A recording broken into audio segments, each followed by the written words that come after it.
It's midday. Good afternoon, and thanks for staying with us here on Citizen FM 93.7 Abuja. This is the news at noon. I'm Rayo Omotosho. The chairman of the Nigerians in Diaspora Commission, Abike Dabirerewa, says about 3,500 Nigerian students are to be evacuated from Sudan today. According to her, the students will arrive in Cairo, Egypt later in the evening. Meanwhile, Minister of Foreign Affairs, Geoffrey Onyema, says no Nigerian life has been lost so far in the crisis engulfing Sudan. He stated that at a media briefing at the Federal Executive Council meeting, adding that the federal government has already perfected plans to evacuate over 5,000 citizens in the war-torn country. We started the process, and it'll take, maybe a couple of days to, evacuate everybody. 1.2 million is what we're being charged for buses to the border. Yeah, for the entire 40 huge transported luxury buses made available to us to transport to the Egyptian border. Of course, because of the risks involved and so many other things, a lot of people are going to also take advantage. They're going to hike up the price. We saw that the French convoy was attacked and so forth. So it was difficult procuring these buses, but we had to do it because, Nigerian lives matter. Speaking there, Minister of Foreign Affairs, Geoffrey Onyema. The Federal Executive Council has approved Action Plan 2020 to 2026 with the aim of advancing Nigeria's position in the observance of international best practices of human rights. The Attorney General of the Federation and Minister of Justice, Abubakar Malami, disclosed this Wednesday after the council meeting presided over by President Muhammadu Buhari. According to him, no government has observed human rights in its dealings with Nigerians like the Buhari administration, noting that the approval is based on the Memorandum on Policy Relating to Human Rights, which he presented to the Council. The Attorney General of the Federation recalled that 130 million naira was awarded to the family of Apo 6 by the court, even though the case predated the administration. Malami also pointed out that no single journalist died during the administration as a result of human rights abuse. The need had now arisen for Nigeria to indeed consolidate on the gains and upscale its position from a local observance of the protection of the human right to international standard by way of ensuring compliance with the best practices. It was in consideration of that background that a national action plan for the promotion and protection of human rights in Nigeria, known as Action Plan 2022 to 2026, was indeed designed, formulated by the stakeholders comprising of ministries, departments, and agencies. Over 150 shops have been gutted by fire at the popular Yangatako market in Sabongari, Zaria area of Kaduna State. According to an anonymous source, the fire started at about 1 a.m. Wednesday and it continued till the afternoon. Chief Security Officer of the market, Hamisu Buhari, confirmed that the fire began when the Kaduna Electricity Distribution Company restored power and an electric pole fell on the roof of one of the shops. He added that the efforts to attract the fire service agencies within the area proved abortive.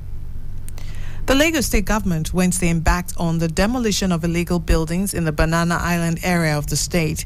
This development is part of the state government's effort to tackle the frequent cases of building collapse in the state. The exercise was carried out by officials of the Lagos State Building Control Agency, the Lagos State Environmental and Special Offences Unit, and the Lagos State Physical Planning Permit Authority. The team was also led by the leadership of the agencies, which include the General Manager of Lasbaka, Bola Oki, and the Task Force Chairman, CSP Shola Jeje Luyi.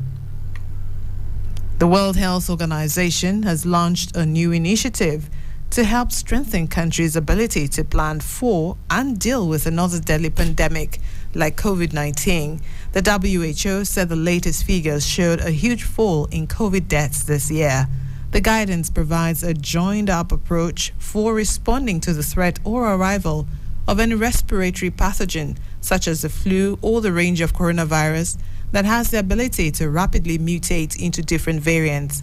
The new Preparedness and Resilience for Emerging Threats Initiative, PRET, incorporates the latest tools and approaches for shared learning and collective action established during the COVID-19 pandemic and other recent public health emergencies, according to WHO. And in sports, Manchester City took control of the Premier League title race as Kevin De Bruyne scored twice in a dominant 4-1 win over Arsenal to close in on retaining their crown as English champions on Wednesday. Arsenal hold a 2-point lead at the top of the table, but Manchester City have 2 games in hand, meaning Pep Guardiola's men can afford to lose one of their remaining 7 matches and still claim a 5th title in 6 seasons. The Gunners' challenge to win the league for the first time in 19 years has already come off the rails prior to their trip to the Etihad, as Mikel Arteta's men have now failed to win in their last 4 games. Interim Tottenham manager Ryan Mason says he expects a reaction from his players following Sunday's 6-1 Premier League defeat at Newcastle. Christian Stellini, who was also interim boss, was sacked on Monday, and Mason appointed for a second time. 6th-place Spurs host 4th-place Manchester United on Thursday, aiming to avoid a 3rd successive league defeat. They had a really bad defeat, and of course then they are mad, and that can be fuel for bounce back, yeah. But as I said, but it's about us, and opponent can never be more hungry as we, and that is how we have to prepare the game, and so make sure tomorrow we are ready to go front foot and be dominant.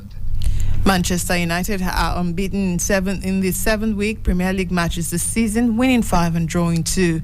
United are seeking to win 4 consecutive top-flight matches without conceding in a season for the first time between February and March 2013 under Sir Alex Ferguson. Eric Ten Hag's side have lost all 5 top-flight away fixtures, with teams currently in the top 7 this season, conceding 21 goals in the process. Obvious, they had a really bad defeat, and of course then they are mad, and that can be fuel for bounce back, yeah. But as I said, but it's about us, and opponent can never be more hungry as we, and that is how we have to prepare the game, and so make sure tomorrow we are ready to go front foot and be dominant. And that's it on the Citizen FM News at noon, as compiled and edited by Lawrence Maite.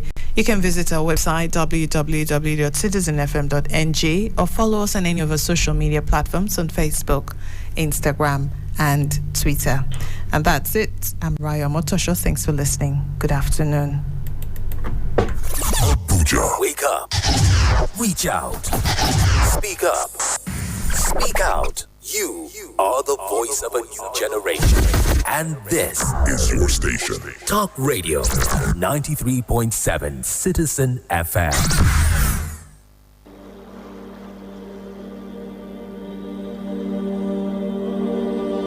Al Ummah Orphans Foundation is a non-governmental organization established in the year 2000.